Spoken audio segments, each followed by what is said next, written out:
Ya. Pues buenas tardes a todas, a todos ustedes por estar presentes en esta mesa. Y como ustedes saben, días atrás, el presidente López Obrador se manifestó precisamente sobre lo que sucedía en la UNAM, que yo creo que hay que extenderlo en términos generales, esta crítica a la mayoría de las universidades públicas en el país. López Obrador mencionó lo siguiente, que había sido mucho tiempo de atraso y de saqueo, además de manipulación. Fue muchísimo tiempo que afectaron a dos generaciones, mencionó. En las universidades públicas, hasta la UNAM se volvió individualista, defensora de estos proyectos neoliberales y perdió su esencia de formación de cuadros de profesionales para servirle al pueblo. Y en otra conferencia abundó un poco más. Preguntaba que si de la máxima casa de estudios ya no salen economistas, ni sociólogos, ni politólogos, ni abogados que busquen defender y servir al pueblo.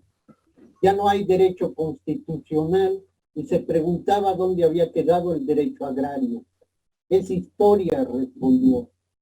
El derecho laboral, todo es mercantil, civil y penal.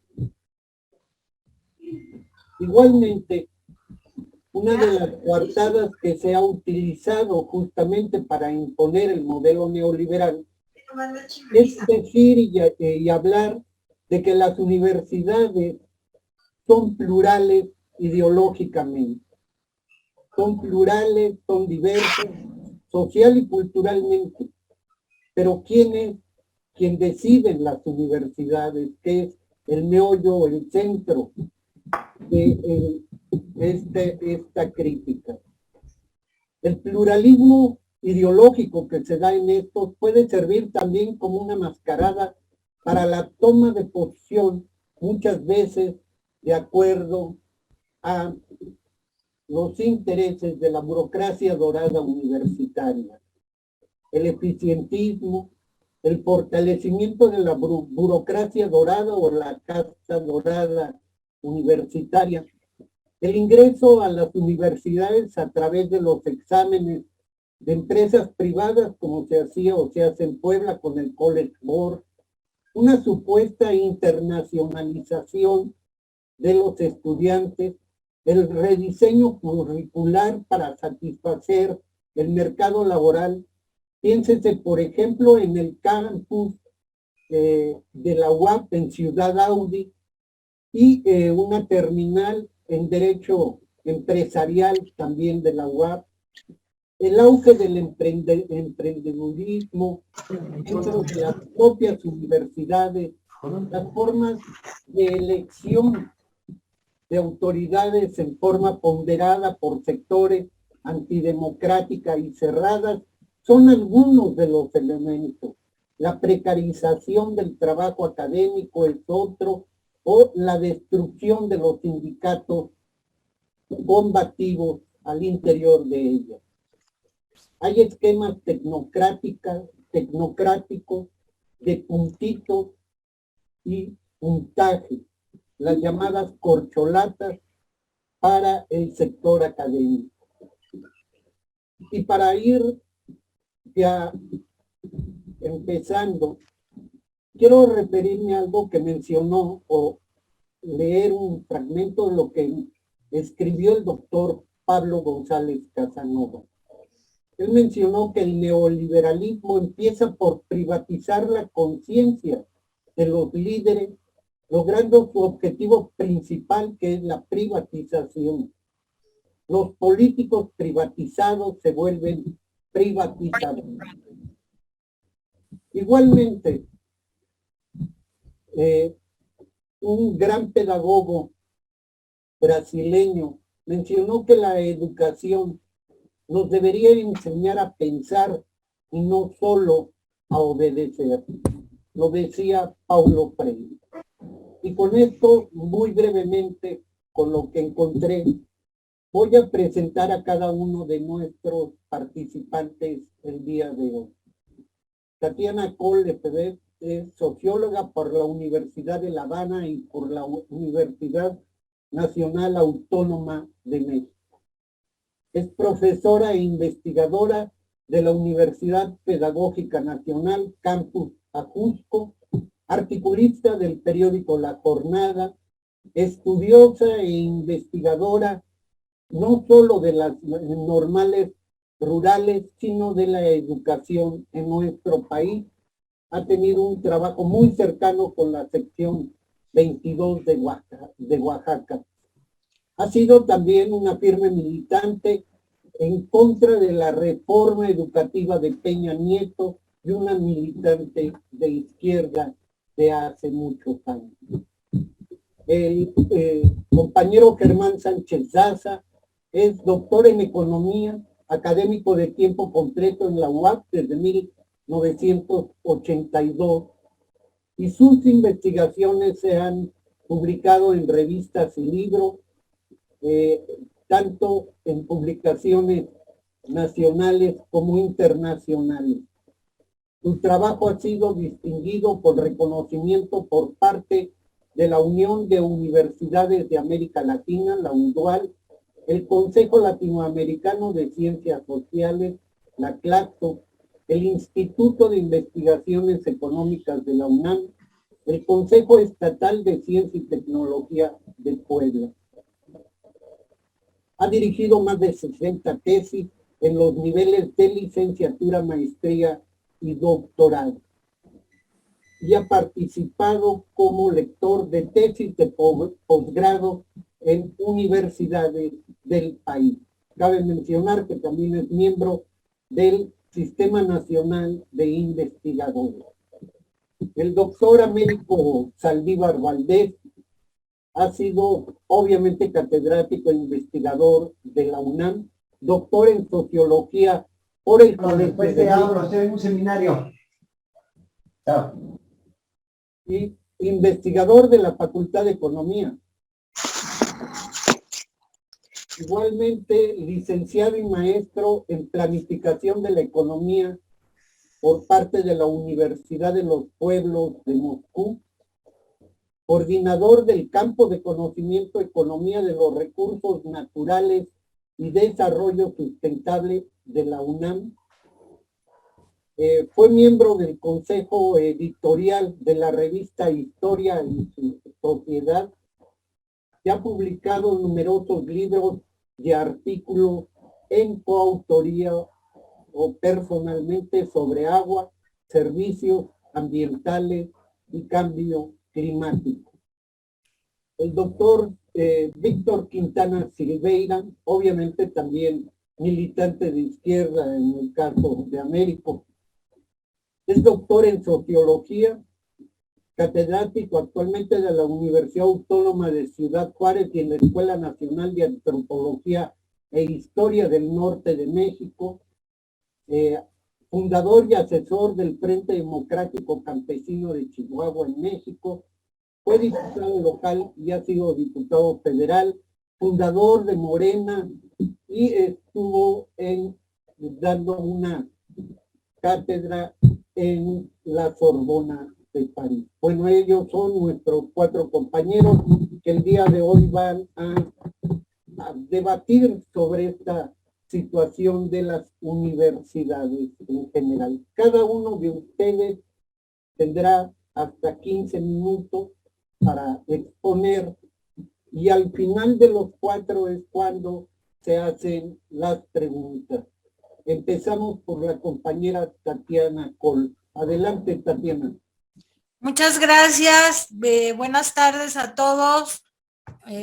Un placer. Gracias por la invitación.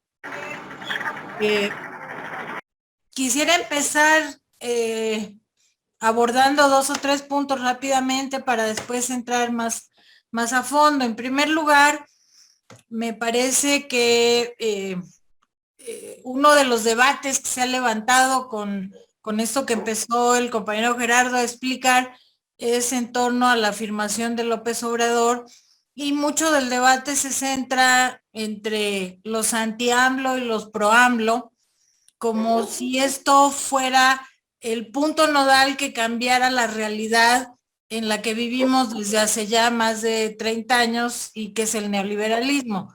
Entonces, el debate ahí me parece a mí que se desvía, y simplemente quiero decir que siendo la UNAM un ente público en el cual los impuestos de todos los mexicanos se consolidan en un presupuesto de 49,000 millones de pesos, pues me parece que a partir de ahí, como un ente público y cualquier ente público en el país, pues todos los mexicanos tienen derecho a decir su opinión, sea más académica, sea más profunda, sea menos profunda, sea sus sensaciones o no, pero ese me parece un debate falso, me parece un debate tergiversado y que finalmente lo único que hace es irse por un camino que no es el que finalmente tenemos que plantear los que estemos interesados en el devenir de las universidades. Este como primer punto. El segundo punto es que me parece que hay distintos caminos para analizar los procesos que han venido desarrollándose en las universidades, pues incluso un poco antes que el acontecimiento del neoliberalismo, porque me parece que es una lucha de mucho más largo alcance la que de una u otra manera todas las universidades. Yo creo que algunos de los que estamos aquí presentes nos inauguramos en el famoso 68 que venía de la lucha del 66 y que de una u otra manera son luchas permanentes que los estudiantes han venido realizando.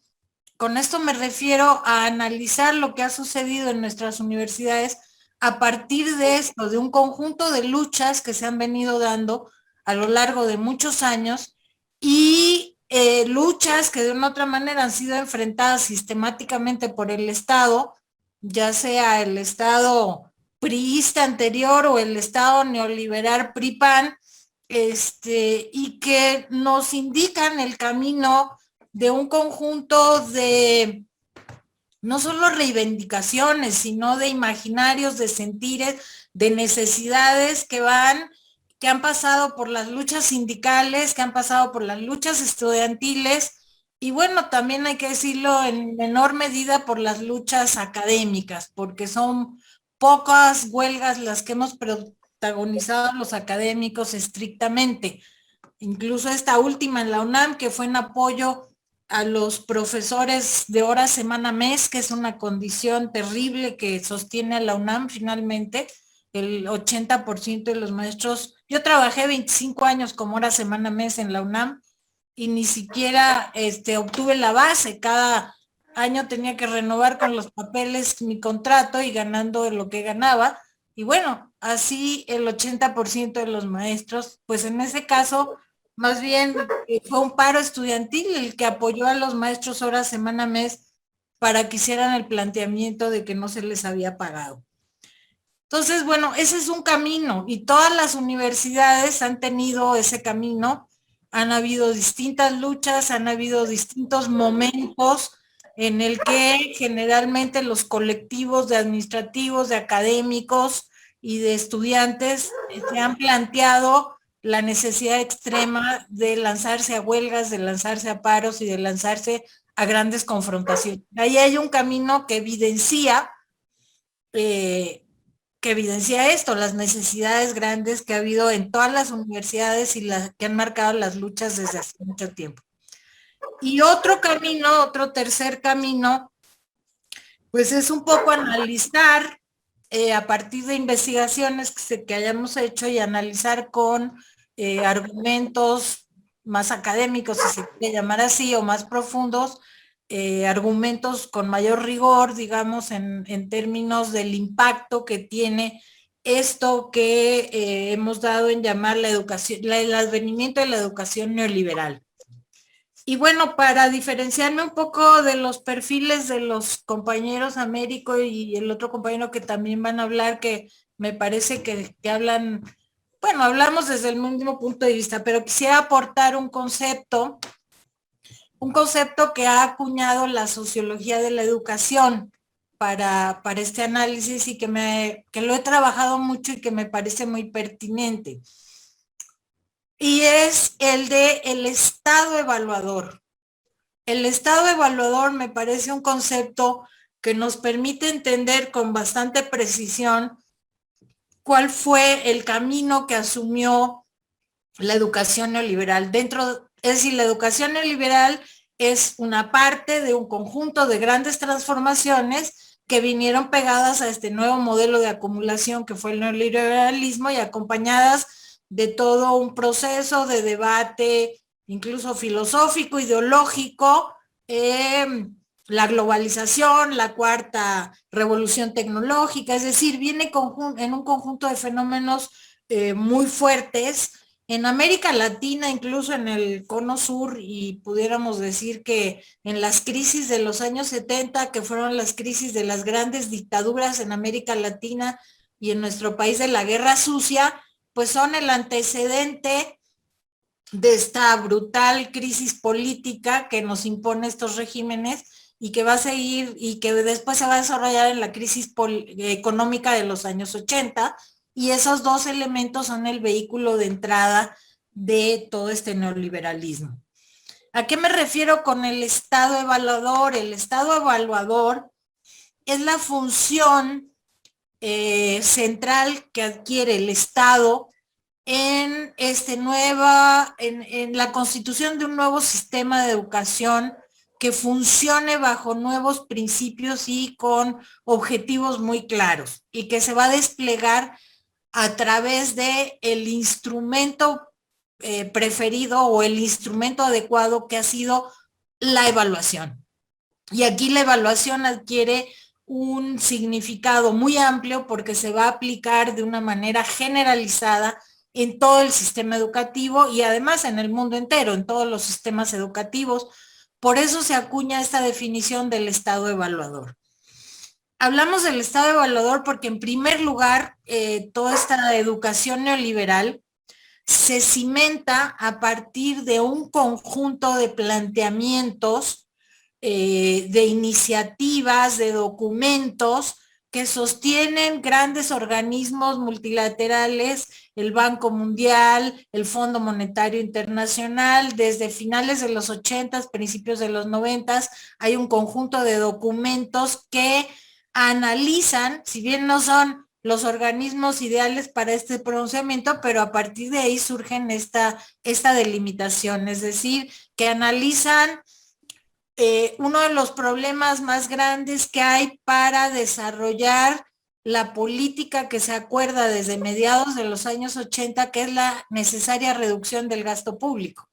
Y es un precepto que se le impone a Miguel de la Madrid y que va a cumplir, y pues el gasto público mayor se concentra en dos grandes rubros, que son la salud y la educación.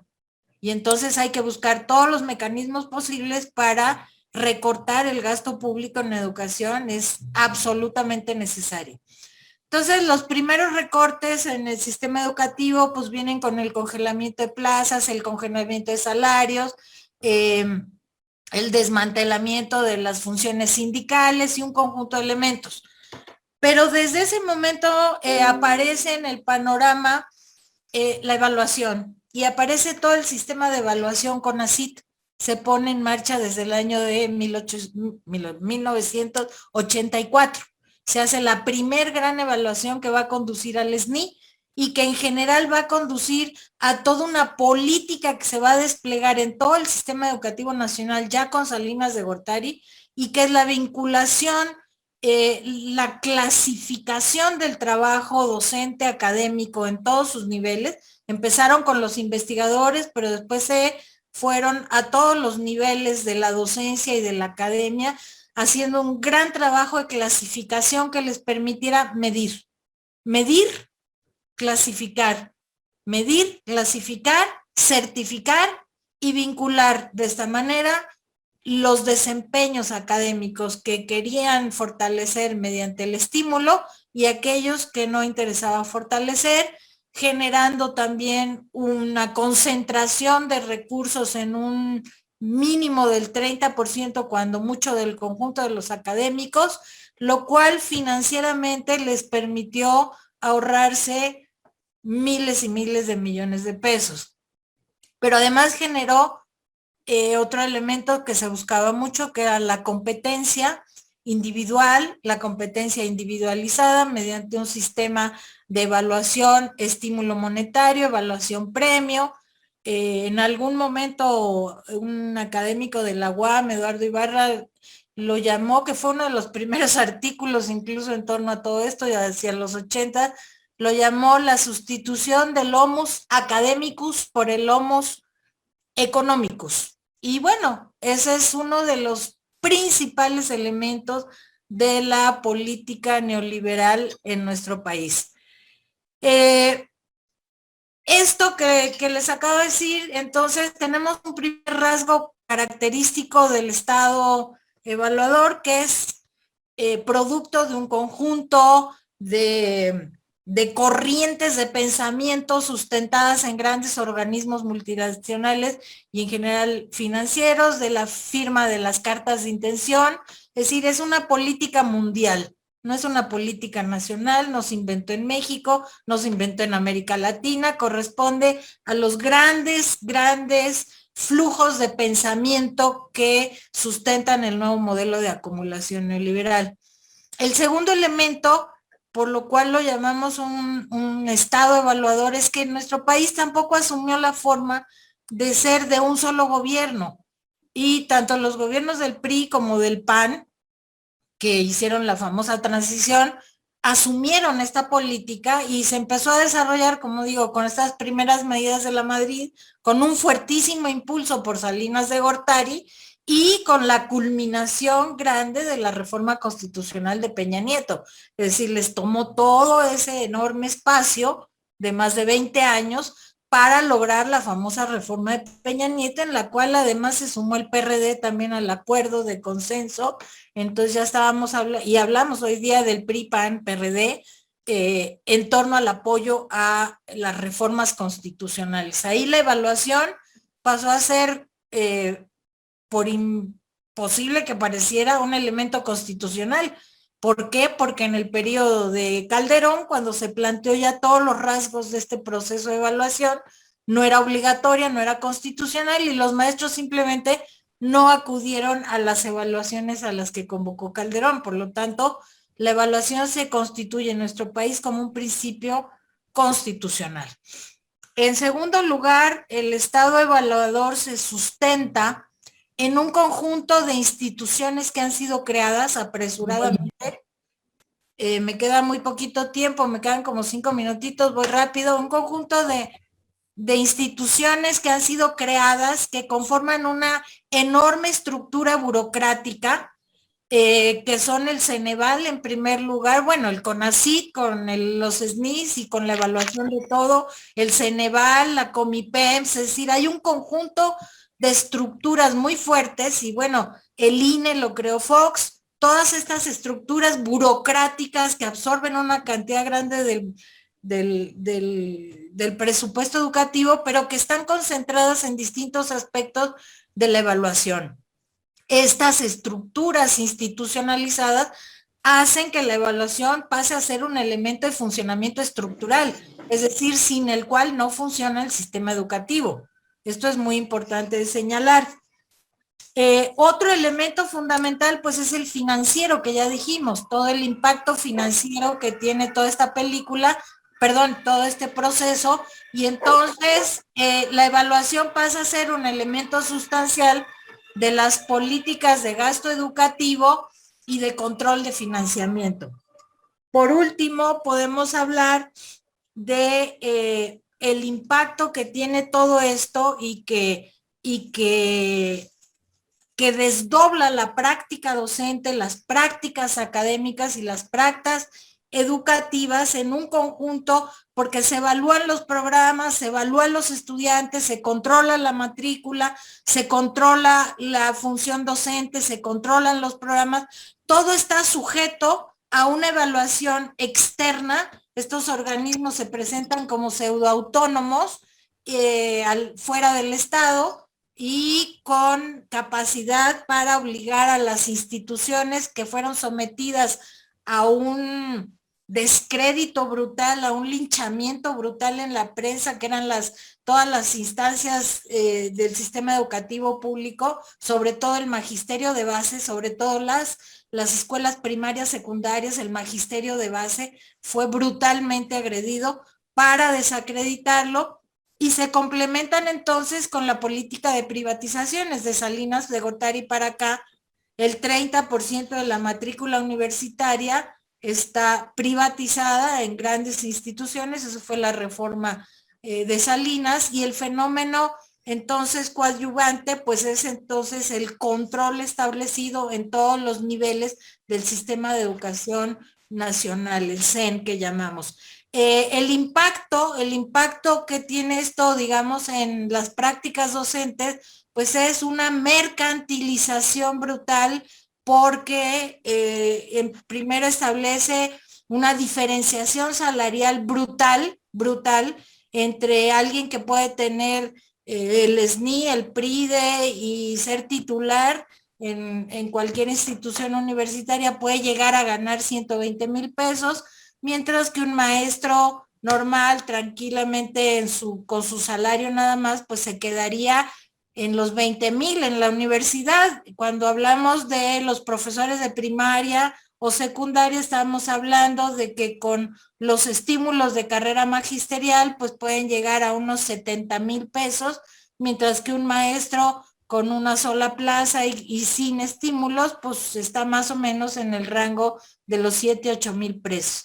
Esto ha generado una diferenciación brutal al interior del sistema educativo, una diferenciación económica e incluso la introducción de este famoso sentimiento de ser meritocracias, de por sus propios méritos, de ser investigadores meritocráticos, excelsos, etcétera, etcétera, etcétera. Todo esto ha venido deformando total y completamente el sentido de la educación pública, el sentido del magisterio, del trabajo académico, de la formación de los estudiantes, y deforma básicamente todo el conjunto de las posiciones y desarrollo del trabajo educativo. Por último, nada más, ya con esto cierro, una reflexión final. Esto ha eliminado también la llamada autonomía de las universidades. Nadie en la UNAM puede investigar si no tiene un proyecto aprobado por CONACYT. La UNAM ha perdido la dirección y la posibilidad de gestionar sus propios recursos, de aprobar sus propios proyectos de investigación y de tener la capacidad de definir hacia dónde va la ciencia, hacia dónde van los programas académicos, hacia dónde va todo esto, porque los proyectos de investigación y los programas de estudio, tanto de posgrado como de licenciatura, si quieren tener algún tipo de apoyo, pues tienen que ser evaluados externamente. Entonces, hoy día resulta que hablar de autonomía en las universidades, pues viene a ser casi una falacia, porque la autonomía se ha perdido en justamente este control externo, este control mercantilizado, este control del Estado a través de este sistema de intervención directa que es la evaluación. Pues gracias, con esto termino esta parte. Gracias, Tatiana. Una exposición muy completa, muy general, pero también muy profunda, la que has hecho. Y me quedo con algo que mencionó Lenin, y luego qué hacer a partir de esto. Y nada más no olvidarnos algo que mencionó Tatiana, que en el marco de la reforma salinista, donde se reforma el 27 constitucional y surge la Ley Nacional de Aguas, la Ley Minera, la Ley de Inversión Extranjera, etcétera, también se reformó el artículo 3º constitucional con el apoyo de la bancada del PRD en ese momento, como también se reformó el artículo 130 constitucional. Entonces fue toda una limpieza constitucional, o lo que se llama la legalización del despojo a través de estas reformas.